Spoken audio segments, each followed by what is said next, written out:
ಸೊಸೆ ಸೊಸೆ ಸೊಸೆ ಸೊಸೆ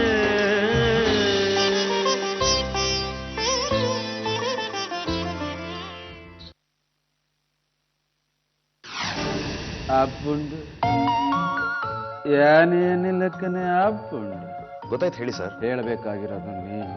ಸರ್ ಏನಾಯ್ತು? Positive sir, confirm.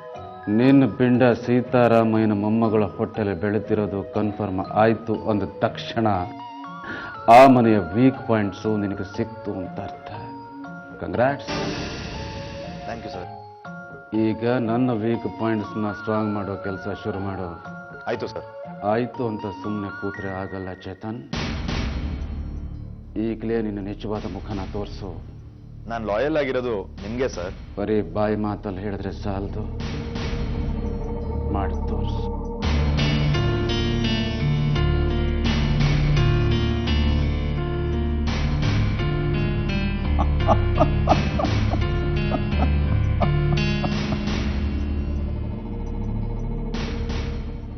ಏನಿಲ್ಲಕ್ಕನೆ ಆಪುಂಡು.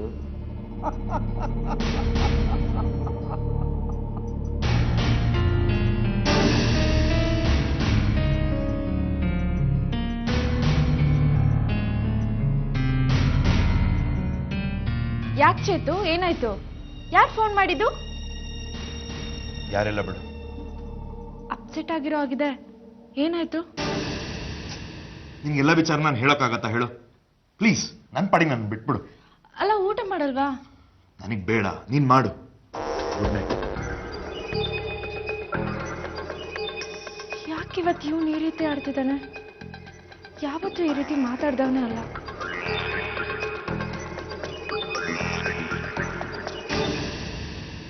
ಏನ್ ದರಿದ್ರ ಜನ ಅಪ್ಪ. ಇಷ್ಟೊತ್ತಿಗೆ ಯಾರಾದ್ರೂ ಎದ್ದಿರ್ತಿದ್ರು, ಇವತ್ತೊಬ್ರು ಎದ್ದಿಲ್ವಲ್ಲ. ಏನಾದ್ರೂ ಆಗ್ಲಿ, ನಾನು ಇಲ್ಲೇ ಮಲ್ಕೊಂಡಿದ್ದಿಂದ ಒಬ್ರಾದ್ರೂ ನೋಡೋವರೆಗೂ ನಾನು ಎದ್ದೇಳ್ಬಾರ್ದು.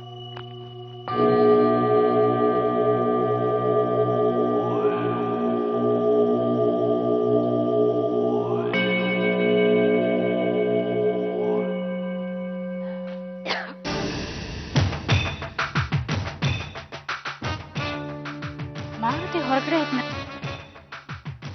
ಇಲ್ಲೇ ಮಲ್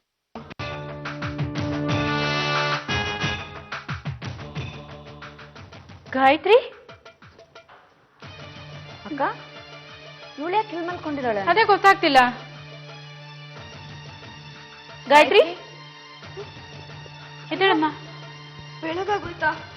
ಸಾರಿ ಅತ್ತೆ, ನನ್ಗೆ ಗೊತ್ತಾಗ್ಲೇ ಇಲ್ಲ. ಇರ್ಲಿ ಇರ್ಲಿ ಇರ್ಲಿ ಇರ್ಲಿ, ಹೋಗಿದೆ ಅನ್ಸುತ್ತೆ. ಸಾರಿ ಅತ್ತೆ. ಪರವಾಗಿಲ್ಲಮ್ಮ, ನೀನ್ ಯಾಕೆ ಇಲ್ಲಿ ಮಲ್ಕೊಂಡಿದ್ಯಾ? ನಾನು ಹಾಗೆ ಸುಮ್ಮನೆ ಮಲಗಿದ್ದೆ ಅತ್ತೆ. ಅದು ಕೇಶವ ಎಲ್ಲಿ? ಕೇಶವ ರೂಮಲ್ಲಿ ಮಲ್ಕೊಂಡಿರ್ಬೇಕು. ಸರಿ, ರೆಡಿ ಆಗ್ಬಿಟ್ ಬಾ. ಸರಿ ಅತ್ತೆ. ನೀನೊಬ್ಳೆ ಅಲ್ಲ, ಕೇಶವನು ಕರ್ಕೊಂಡು ಬಾ. ಭಾಷಾ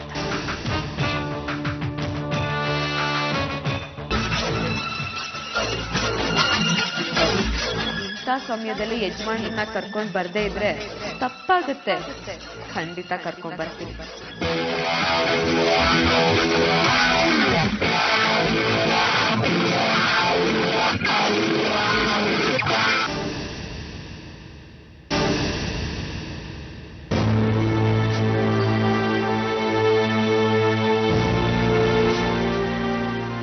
ಹೇಳಪ್ಪ, ಏನಿಲ್ಲ ಸಮಸ್ಯೆ?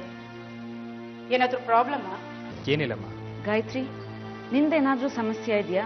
ಇಲ್ಲ ಅತ್ತೆ, ಅದು ಏನಿಲ್ಲ. ಅವನಿಗೂ ಸಮಸ್ಯೆ ಇಲ್ಲ, ನಿನ್ಗೂ ಸಮಸ್ಯೆ ಇಲ್ಲ. ಹೀಗಿರೋವಾಗ ಇಬ್ರು ಯಾಕೆ ಬೇರೆ ಬೇರೆ ಮಲಗ್ತಿದ್ದೀರಾ? ನೋಡಿ, ಇರೋದನ್ನ ಹೇಳ್ಕೊಂಡ್ರೆ ಅದಿಲ್ಲಿಗೆ ಮುಗಿಯೋದು. ಹೇಳ್ದೆ ಮನ್ಸಲ್ಲೇ ಇಟ್ಕೊಂಡ್ರೆ ಆಮೇಲೆ ಬೆಳೆಯೋಕೆ ಶುರು ಮಾಡುತ್ತೆ, ಸಂಸಾರ ಹಾಳಾಗುತ್ತೆ. ನಂದೇನು ಪ್ರಾಬ್ಲಮ್ ಇಲ್ಲ ಅಮ್ಮ. ಪ್ರಾಬ್ಲಮ್ ಮಾಡೋ ಮನುಷ್ಯ ನಾನಲ್ಲ. ನಾನೇನು ಅಂತ ಮನೆಯವ್ರಿಗೆಲ್ರಿಗೂ ಗೊತ್ತಿದೆ. ಇವಳಿಗೆ ಗೊತ್ತಿದೆಯೋ ಇಲ್ವೋ? ಯಾಕೆ ಗೊತ್ತಾಗಲ್ವೋ? ಗಾಯತ್ರಿ ನಿಮ್ಮನ್ನ ನಮ್ಗಿಂತ ಚೆನ್ನಾಗಿ ಅರ್ಥ ಮಾಡ್ಕೊಂಡಿದ್ದಾಳೆ, ಅದು ನಮಗೂ ಗೊತ್ತು. ಸಂಸಾರ ಅಂದಮೇಲೆ ಸಣ್ಣ ಪುಟ್ಟ ಜಗಳಗಳು, ಮನಸ್ತಾಪಗಳು ಇದೆಲ್ಲ ಇದ್ದಿದ್ದೆ. ಅದನ್ನೆಲ್ಲ ಅಲ್ಲಲ್ಲಿಗೆ ಮರ್ತು ಬಿಡ್ಬೇಕು. ಅದನ್ನ ಮೀರಿ ನಡಿಬೇಕು, ಅದೇ ಜೀವನ. ಅದನ್ನ ಬಿಟ್ಟು ಯಾವುದೋ ಒಂದು ನೋವನ್ನ ಮನಸ್ಸಲ್ಲಿ ಇಟ್ಕೊಂಡು ನಡೀತಾ ಇದ್ರೆ ಸಂಸಾರ ನಡೆಯೋಲ್ಲ. ಸಣ್ಣ ಪುಟ್ಟ ಮನಸ್ತಾಪಗಳನ್ನ ಮರೆಯೋದನ್ನ ಕಲೀರಿ. ಗಂಡ ಹೆಂಡತಿರಲ್ಲಿ ಯಾರು ಎಡುವುದ್ರು ಬೀಳೋದು ಇಡೀ ಸಂಸಾರ ಅನ್ನೋದನ್ನ ಮಾತ್ರ ಮರಿಬೇಡಿ. ಇರೋ ಜೀವನ ಹಾಳು ಮಾಡ್ಕೋಬೇಡಿ. ಚೆನ್ನಾಗಿ ಬದುಕಿ. ನಂಗೆ ಅರ್ಥ ಆಗುತ್ತೆ ಕಣು. ಪರಿಸ್ಥಿತಿನ ಅರ್ಥ ಮಾಡ್ಕೊಂಡು ನಡೆಯೋ ಗುಣ ನಿನ್ನಲ್ಲಿದೆ ಅನ್ನೋದು ಹೆತ್ತವಳಾಗಿ ನನಗೆ ಗೊತ್ತಿದೆ. ದಯವಿಟ್ಟು ಕೈ ಹಿಡಿದವಳ ಮನಸ್ಸನ್ನು ನೋಯಿಸ್ಬೇಡ. ಕೇಶವ, ನೀನಿದೇ ಮನೇಲಿ ಹುಟ್ಟದವನು, ಬೆಳೆದವನು. ಅದೇ ಗಾಯತ್ರಿ ಹೊರಗಿನಿಂದ ಈ ಮನೆಗೆ ಸೊಸೆಯಾಗಿ ಬಂದಿರೋಳು. ನೀನು ಅವಳ ಜೊತೆ ಅಡ್ಜಸ್ಟ್ ಮಾಡ್ಕೊಂಡು ಹೋಗ್ಬೇಕು. ನೀನು ಅಷ್ಟೇ ಗಾಯತ್ರಿ. ಇಲ್ಲಿ ತನಕ ಏನ್ ಬೇಕಾದ್ರೂ ಆಗಿರ್ಬೋದು, ಮುಂದೆ ಏನ್ ಬೇಕಾದ್ರೂ ಆಗ್ಬಹುದು. ಹೆಂಡತಿಯಾಗಿ ಯಾವುದೇ ಕಾರಣಕ್ಕೂ ಗಂಡನ್ನ ನೀನ್ ಬಿಟ್ಕೊಡ್ ಕೂಡ್ತು. ಸರಿಯತ್ತೆ. ಬಾ ಶಾರದಾ.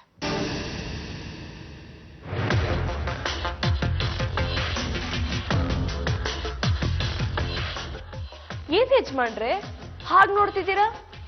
ಓ, ನಿಮ್ಮಮ್ಮ ಮತ್ತೆ ನಿಮ್ ಚಿಕ್ಕಮ್ಮ ಬುದ್ಧಿವಾದ ಹೇಳಿದ್ರು ಅಂದ್ ಮಾತ್ರಕ್ಕೆ ನಾನ್ ನಿಮ್ ಜೊತೆ ಹೊಂದ್ಕೊಂಡು ಸಂಸಾರ ಮಾಡ್ತೀನಿ ಅಂತ ಅನ್ಕೋಬೇಡಿ. ನೀನಂತ ಚೀಪ್ ಕ್ಯಾರೆಕ್ಟರ್ ಜೊತೆ ಇರೋದೇ ನರ್ಕ. ಆಗಿದ್ದೆಲ್ಲ ಮರ್ತು ಇನ್ನೊಬ್ಳು ಮೈ ಮುಟ್ಟು ಬಂದಿರೋ ಮೈ ಜೊತೆ ನಾನು ಹೊಂದ್ಕೊಂಡು ಹೋಗ್ಬೇಕಾ? ಥೂ.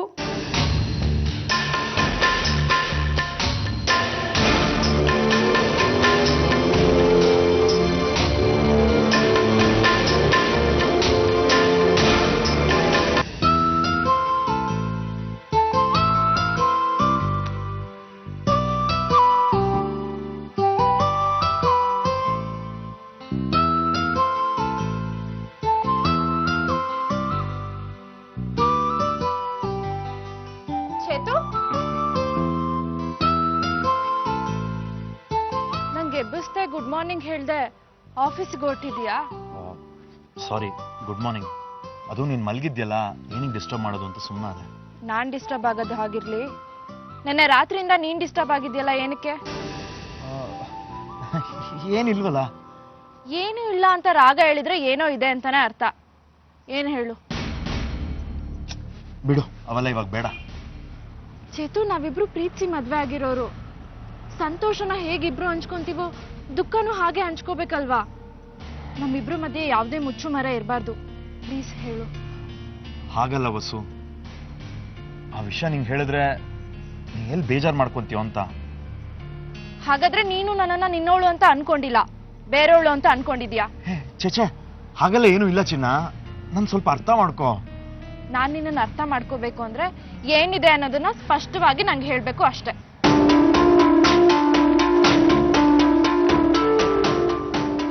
ನಾನು ಕೆಲಸ ಮಾಡೋ ಜಾಗದಲ್ಲಿ ನಮ್ಮ ಬಾಸ್ ಇದಾರಲ್ಲ, ಅದೇ ತುಂಬಾ ಒಳ್ಳೆಯವರು ಅಂತ ಹೇಳ್ತಿದ್ರಲ್ಲ. ಹಾ, ಅವ್ರು ತುಂಬಾ ಒಳ್ಳೆಯವರೇ. ಆದ್ರೆ ಅವ್ರಿಗೊಂದು ಗುಣ ಇದೆ.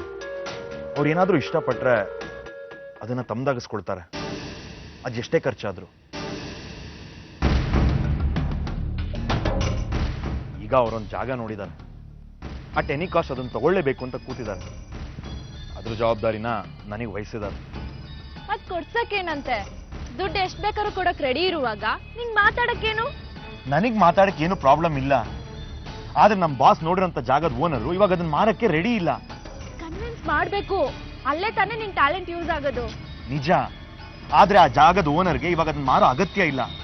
ಅವ್ರಿಗೆ ಯಾವ ದುಡ್ಡಿನ ಅವಶ್ಯಕತೆನೂ ಇಲ್ಲ. ಇಷ್ಟಕ್ಕೂ ಆ ಜಾಗ ಯಾರ್ದು? ನಮ್ಮ ಸಂಬಂಧಿಕರದ ಸೀತಾರಾಮಯ್ಯನವ್ರದ್ದು. ಪೀಣ್ಯ ಹತ್ರ ಇರೋ 4 ಎಕರೆ ಜಾಗ ಅದು. ಅದನ್ನೇ ನಮ್ಮ ಬಾಸ್ ತಗೊಬೇಕು ಅಂತ ಅನ್ಕೊಂಡಿದ್ದಾರೆ. ಆದ್ರೆ ನಿಮ್ ತಾತ ಅದನ್ನ ಕೊಡೋದಿಲ್ಲ ಅಂತ ಕೂತಿದ್ದಾರೆ. ನಮ್ಮ ಬಾಸ್ಗೆ ನಾನು ಸೀತಾರಾಮಯ್ಯನವ್ರ ಮನೆ ಅಳಿ ಆಗಿದ್ದೀನಿ ಅನ್ನೋ ವಿಚಾರ ಹೇಗೋ ಗೊತ್ತಾಗೋಗಿದೆ. ಸೊ ಇವಾಗ ಅದನ್ನ ನಾನು ಕೊಡ್ಸು ಅಂತ ಪೀಡಿಸ್ತಾ ಇದ್ದಾರೆ. ಬಸ್ಸು, ನನಗೋಸ್ಕರ ನೀನು ಅದನ್ನ ಕೊಡ್ಸೋಕ್ ಸಾಧ್ಯನಾ? ಅಲ್ಲ, ನಾನ್ ಹೇಗೆ ಹೇಗೆ ಅದನ್ನ ನೋಡ್ದ್ಯಾ ನಂಗೆ ಗೊತ್ತು ನಿಂಗೆ ಬೇಜಾರಾಗತ್ತೆ ಅಂತ, ಅದಕ್ಕೆ ನಾನು ನಿಂಗೆ ವಿಷಯ ಹೇಳಲಿಲ್ಲ. ಇಷ್ಟಕ್ಕೂ ಇದರಿಂದ ನನಗೆ ಸಿಗೋಂಥದ್ದು ಏನೂ ಇಲ್ಲ. ಅವ್ರು ಜಾಗ ಕೊಡ್ತಾರೆ, ಇವ್ರು ಹಣ ಕೊಡ್ತಾರೆ ಅಷ್ಟೇ. ಆದರೆ ನಿಮ್ಮ ಮನೆಯವ್ರನ್ನ ಒಪ್ಪಿಸ್ಬೇಕು. ದಯವಿಟ್ಟು ಫೋನ್ ಮಾಡಿ ನಿಮ್ಮ ಮನೆಯವ್ರ ಹತ್ರ ಮಾತಾಡು ಚಿನ್ನು. ಚೇತು, ಅವ್ರು ಯಾರು ಬೇಡ ಅಂತ ಬಿಟ್ಟು ನಾನ್ ನಿನ್ ಜೊತೆ ಬಂದಿದ್ದೀನಿ. ನೀನ್ ನೋಡಿದ್ರೆ ಮತ್ತೆ ಅವ್ರಿಗೆ ಫೋನ್ ಮಾಡುವಂತಿದ್ಯಲ್ಲ, ಇದೇಕ್ ಸಾಧ್ಯ? ಪ್ಲೀಸ್ ಅರ್ಥ ಮಾಡ್ಕೋ ಚಿನ್ನು, ಇಲ್ಲಾಂದ್ರೆ ನನಗೆ ನೆಮ್ಮದಿಯಾಗಿ ಕೆಲಸ ಮಾಡೋಕ್ಕೆ ಕಷ್ಟ ಆಗ್ಬಿಡತ್ತೆ. ಇದರಿಂದ ನಮ್ಮ ಜೀವನ ಯಾಕೆ ಕಷ್ಟ ಸಿಕ್ಕಾಕೋಬೇಕು ಹೇಳು? ಹಾಗಲ್ಲ. ಯೋಚನೆ ಮಾಡು ಚಿನ್ನ, ನಿನ್ ಗಂಡ ಕೆಲಸ ಮಾಡೋಂಥ ಜಾಗದಲ್ಲಿ ತಲೆ ಎತ್ಕೊಂಡು ಓಡಾಡೋದು ಕಷ್ಟ ಆಗೋಗುತ್ತೆ.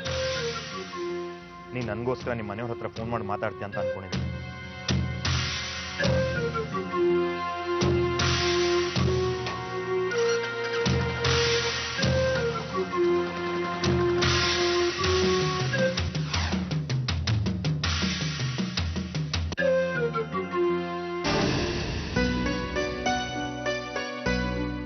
ಅಯ್ಯೋ, ಬೆಳಗ್ಗೆ ತಾನೇ ಗುಡ್ಸಿದ್ದೆ. ಹಾಳಾದ ಕಸ ಎಲ್ಲಿಂದ ಬಂದ್ ಬಿದ್ದಿದ್ಯೋ ನೋಡು. ಕೊಡಮ್ಮ ಕೀರ್ತಿ, ನಾನು ಗುಡ್ಸ್ತೀನಿ, ಕೊಡು. ಅಯ್ಯೋ ಪರವಾಗಿಲ್ಲ ಬಿಡಿಮ್ಮ, ಮನೆ ಮನ್ಸು ಎರಡೂ ಒಂದೇ. ಆಗಾಗ ಕಸ ಬೀಳ್ತಿರತ್ತೆ, ಅದನ್ನ ನಾವು ಕ್ಲೀನ್ ಮಾಡ್ತಾನೆ ಇರ್ಬೇಕು. ಗುಡ್ಸೋ ಬುದ್ಧಿ ಇದ್ದಾಗ ಮಾತ್ರ ಗುಣ ಚೆನ್ನಾಗಿರುತ್ತೆ. ಎಷ್ಟು ಸರಳವಾದ ಸತ್ಯ ಹೇಳ್ಬಿಟ್ಯಮ್ಮ. ಹಾಗಾದ್ರೆ ಪರ್ಕೆ ನಂಬ್ಕೋಬೇಕು ಅನ್ನೋ, ಜೊತೆಗೆ ಗುಡ್ಸಕ್ಕೂ ಬರ್ಬೇಕು.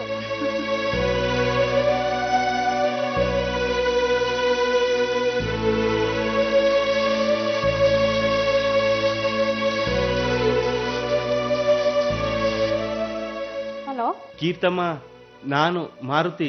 ಹೇಳಿ ಅಣ್ಣ, ಏನ್ ವಿಷಯ ಇದ್ದಿದ್ದಕ್ಕೆ ಫೋನ್ ಮಾಡಿದ್ದಮ್ಮ. ಈ ಅಂಜಲಿ ತರಲೆ ಜಾಸ್ತಿ ಆಗ್ಬಿಟ್ಟಿದೆ. ಏನಾಯ್ತು? ಆಗಿರೋದಕ್ಕೆ ಅವಳೇ ಕಾರಣ ಅನಿಸ್ತಿದೆ. ಅಯ್ಯೋ ಏನಾಯ್ತು ಅಂತ ಹೇಳಿ ಅಣ್ಣ ಮೊದ್ಲು.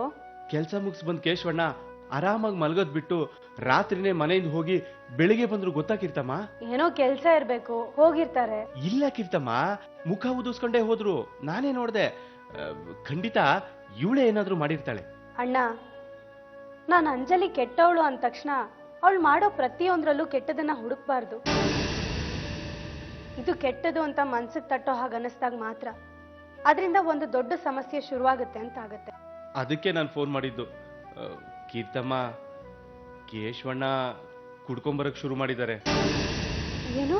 ಹೌದು, ಕುಡಿಯೋರ್ಗೆ ಬುದ್ಧಿ ಹೇಳ್ತಿದ್ ಕೇಶವಣ್ಣ ಇವತ್ತು ಅವರೇ ಕುಡ್ಕೊಂಡು ತೂರಾಡ್ಕೊಂಡು ಮನೆಗೆ ಬರ್ತಿದ್ದಾರೆ ಅಂದ್ರೆ. ಏನಣ್ಣ ಇದು? ಇದ್ದಕ್ಕಿದ್ದಾಗೆ ಯಾಕೆ ಹೀಗಾಯ್ತು? ಇವಳೇ ಏನೋ ಮಾಡಿದಾಳೆ. ಕೇಶವಣ್ಣ ನೆಮ್ಮದಿ ಕೆಡಿಸಿ ಬಾಟ್ಲಿ ಹಿಡಿಯೋಗ್ ಮಾಡಿದಾಳೆ.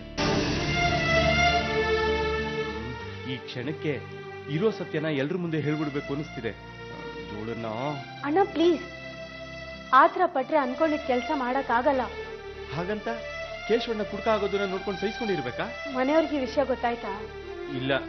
ಅಂಜಲಿ ಈ ವಿಷಯನ ಮನೆಯವ್ರು ಯಾರಿಗೂ ಹೇಳಿಲ್ವಾ? ಇಲ್ಲ. ಇದಕ್ಕೂ ಮುಂಚೆ ಕೇಶವಣ್ಣ ಯಾವತ್ತೂ ಕುಡ್ದಿರ್ಲಿಲ್ಲ ಅಲ್ವಾ? ಇಲ್ಲ ಕೀರ್ತಮ್ಮ. ಅಂದ್ಮೇಲೆ ಅದಕ್ಕೆ ಅಂಜಲಿನೇ ಕಾರಣ ಅಂತ ತೀರ್ಮಾನ ಮಾಡಕ್ ಆಗಲ್ಲ ಅಣ್ಣ. ಮದುವೆ ಆಗಿ ಇಷ್ಟು ದಿನ ಆದ್ರೂ ಅವ್ರಿಗೆ ಈ ಅಭ್ಯಾಸ ಏನೂ ಇರ್ಲಿಲ್ಲ. ಈಗ ಇದ್ದಕ್ಕಿದ್ದ ಹಾಗೆ ಕುಡ್ಕೊಂಡು ಬಂದಿದ್ದಾರೆ ಅಂದ್ರೆ ಫ್ರೆಂಡ್ಸ್ ಒತ್ತಾಯ ಮಾಡಿನೋ ಗೊತ್ತಿಲ್ದೇನೋ. ಅಯ್ಯೋ, ಕೇಶವಣ್ಣಂಗಂತ ಫ್ರೆಂಡ್ಸ್ ಯಾರು ಇಲ್ಲಮ್ಮ. ನೀವು ಸದ್ಯಕ್ಕೆ ಸುಮ್ಮನಿದ್ ಬಿಡಿ, ಇದಕ್ಕೆ ನಾನೇನಾದ್ರೂ ವ್ಯವಸ್ಥೆ ಮಾಡ್ತೀನಿ.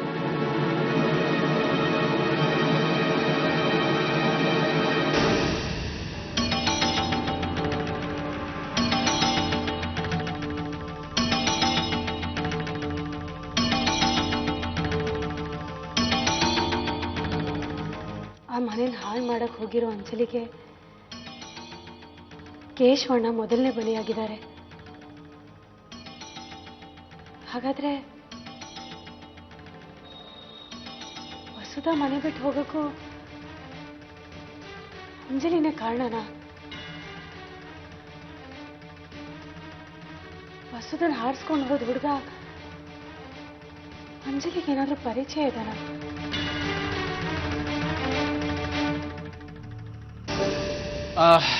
ಸೊ ನಾವೆಲ್ಲರೂ ಇಲ್ಲಿ ಯಾಕೆ ಸೇರಿದ್ದೀವಿ ಅನ್ನೋದು ನಿಮಗೆಲ್ಲ ಗೊತ್ತೇ ಇದೆ. ನಮ್ಮ ಅಪಾರ್ಟ್ಮೆಂಟ್ ಮದನ್ ವಿಲ್ಲಾಸ್ನ ಮಾರ್ಕೆಟಿಂಗ್ ಮಾಡೋಕ್ಕೆ any new ideas? Yes sir, sir hoardings ಹಾಕ್ಸ್ಬೋದು, ಹಾಗೆ ಪೇಪರ್ ಆಡ್ಸ್ ಕೊಡ್ಬೋದು, ಮತ್ತೆ ಹಂಸ, ನೀವೇನೋ ಹೇಳಬೇಕು ಅಂತಿದ್ರಿ ಅನ್ಸುತ್ತೆ. ಹೌದು ಸರ್, ಅದೆಲ್ಲ ಓಲ್ಡ್ ಕಾನ್ಸೆಪ್ಟ್ ಆಯಿತು. ಇವಾಗ ಎಲ್ಲ ಮಾಡೆಲ್ಸ್ ಇಟ್ಕೊಂಡೇ ಶೂಟ್ ಮಾಡ್ತಾ ಇದ್ದಾರೆ. Good good. ಫೋಟೋ ಶೂಟ್ ನ ಮಾಲ್ಡೀವ್ಸ್ನಲ್ಲೂ ಮಾಡಬಹುದು. Very good Julie. Sir, apartment ನ ಮಾರೋಕೆ ಮಾಡೆಲ್ಗಳನ್ನ ಇಟ್ಕೊಂಡು ಫೋಟೋ ಶೂಟ್ ಮಾಡೋ ಅಗತ್ಯ ಏನಿದೆ? ಜನ ಹುಡುಗಿರ್ನ ನೋಡಿ ಅಪಾರ್ಟ್ಮೆಂಟ್ ತಗೋತಾರ ಅಥವಾ ನಾವು ಕೊಟ್ಟಿರೋ ಫೆಸಿಲಿಟೀಸ್ ನ ನೋಡಿ? ರಾಘವ್, ₹2 ಶೇವಿಂಗ್ ಬ್ಲೇಡ್ಗೆ ಅಂದವಾದ ಹುಡುಗಿನ ಕರೆಸಿ ಆಡ್ ಶೂಟ್ ಮಾಡ್ತಾರೆ. ಹಾಕೊಳ್ಳೋ ಪರ್ಫ್ಯೂಮ್ಗೆ ಹುಡುಗಿಯರ ಹಿಂದೆ ಹುಡುಗರ ಹಿಂದೆ ಬೀಳುವಂತ ಜಾಹೀರಾತು ಬರುತ್ತೆ. ₹10 ಸಾಫ್ಟ್ ಡ್ರಿಂಕ್ಸ್ಗೆ ಕೋಟ್ಯಾಂತರ ರೂಪಾಯಿ ಕೊಟ್ಟು ಕ್ರಿಕೆಟ್ ಪ್ಲೇಯರ್ಸ್ನ ಕರ್ಕೊಂಡು ಬರ್ತಾರೆ. ರಾಘವ್, ನಾವು ಏನು ಕೊಡ್ತೀವಿ ಅನ್ನೋದಕ್ಕಿಂತ ಎಂಥದನ್ನ ಕೊಡ್ತೀವಿ ಅನ್ನೋದನ್ನ ಯಾರ ಬಾಯಲ್ಲಿ ಹೇಳ್ತೀವಿ ಅನ್ನೋದು ಮುಖ್ಯ ಆಗುತ್ತೆ. You are right sir. ಕೋಟಿ ಕೊಟ್ಟು ಕೊಳ್ಳೋ ಮನೆನ ಫೇಮಸ್ ಸ್ಟಾರ್ ಬಂದು ತಗೊಳ್ಳಿ ಅಂತ ಹೇಳಿದ್ರೆ ಅದರ ವ್ಯಾಲ್ಯೂನೇ ಬೇರೆ ಆಗುತ್ತೆ. ಓಹ್ ಜೂಲಿ, ಅದಕ್ಕೆ ನಾನು ನಿನ್ನನ್ನು ತುಂಬಾ ಶಾರ್ಪ್ ಅಂತ ಹೇಳಿದ ತಕ್ಷಣ ಅರ್ಥ ಮಾಡ್ಕೊಂಡ್ಬರ್ತೀನಿ. ಪಾಪ ರಾಘವ್ ಇನ್ನು ಕಲಿಬೇಕು. Correct sir. ಇಂಥ ಐಡಿಯಾಗಳೆಲ್ಲ ನನಗೆ ಹೊಳೆಯೋದೇ ಇಲ್ಲ ಬಿಡಿ. Actually we are lucky to have Julie in our office sir. ಓಹ್, ಹಾಗಾದ್ರೆ ಮಾಡೆಲ್ ಇಟ್ಕೊಂಡು ಶೂಟ್ ಮಾಡೋ ಫೋಟೋನೇ ನಮ್ಮ ಮಾರ್ಕೆಟಿಂಗ್ ಸ್ಟ್ರಾಟಜಿ ಅಂದ್ಕೊಳ್ಳೋಣ. Okay, fix.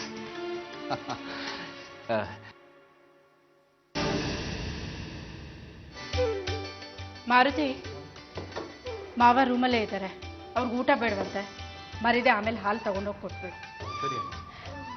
ವಿವೇಕ್ ಎಲ್ಲಿ? ಅವ್ರದ್ದೇನೋ ಪಾರ್ಟಿ ಮೀಟಿಂಗ್ ಇದೆಯಂತೆ, ಊಟ ಮುಗಿಸ್ಕೊಂಡೇ ಬರ್ತಾರೆ. ಊಟ ಮುಗಿಸ್ಕೊಂಡು ಬರ್ತಾರಾ? ಸರಿ. ಹೌದು, ಕೇಶವ ಎಲ್ಲಿ ಕಾಣ್ತಾ ಇಲ್ಲ? ಗಾಯತ್ರಿ, ಕೇಶವ ಎಲ್ಲಮ್ಮ? ಅವ್ರು ಇನ್ನೂ ಬಂದಿಲ್ಲ ಅತ್ತೆ. ಆಫೀಸಲ್ಲಿ ಏನೋ ಕೆಲಸ ಇದೆ ಅಂತ ಹೇಳ್ತಾ ಇದ್ರು.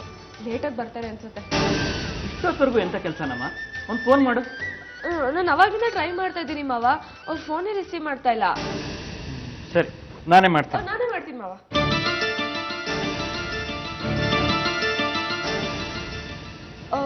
ಸ್ವಿಚ್ ಆಫ್ ಅಂತ ಬರ್ತಾ ಇದೆ.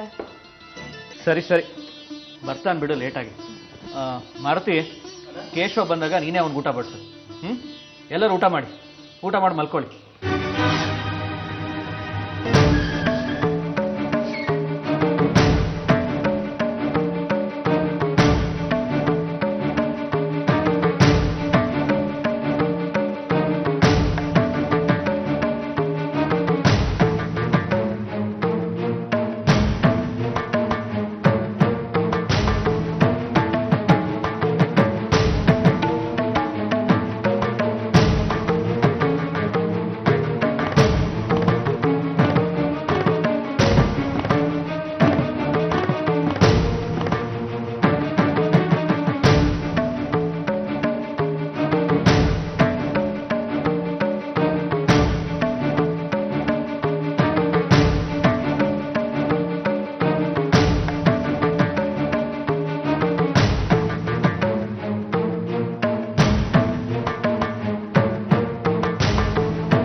ಡೋರು ಹಾಕಿಲ್ಲ, ಲೈಟ್ ಆನ್ ಮಾಡಿದ್ಯಾ, ಕರೆಂಟ್ ಬಿಲ್ ಬರುತ್ತೆ.